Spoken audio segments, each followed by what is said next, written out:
Dans ce 13h, nous parlerons aussi de la présence au Gabon de la chenille légionnaire, cet insecte ravageur des plantations qui a donc donné l'occasion aux experts agricoles de descendre sur le terrain, vérifier de l'existence de cet insecte, Antoum, j'y arrive, afin de prendre des mesures idoines pour empêcher la propagation de l'insecte en question. Le reportage est signé Stevie Oyen.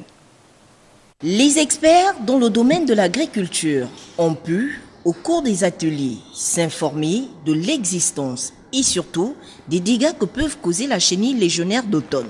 Faire la rencontre de cet insecte ravageur au Gabon a motivé la descente de terrain de ces derniers dans ce champ de maïs situé en Antoum. La chenille légionnaire existe au Gabon. Maintenant, nous voulons savoir quelle est sa distribution géographique au niveau du Gabon. Elle a déjà été découverte dans la province de l'Est, dans la province du Jour-Pédoué. Ça, c'est confirmé. Nous voulons alors savoir si elle est présente dans les autres provinces et quelle est vraiment la sévérité de ces attaques.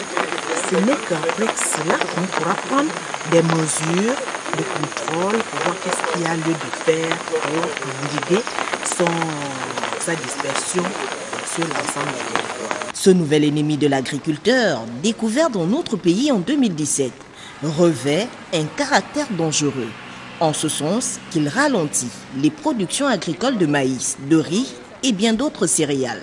Toute chose qui augmenterait les souffrances liées à la faim. Une meilleure connaissance de ce ravageur permettrait de mettre en place des stratégies capables d'endiguer la menace. Après l'exercice, il y aura une descente sur le terrain dans toutes les provinces du pays.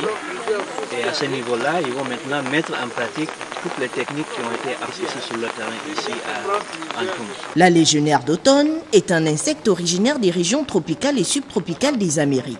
C'est pendant son stade larvaire qu'elle peut causer des dommages importants aux cultures si sa présence est bien sûr mal gérée.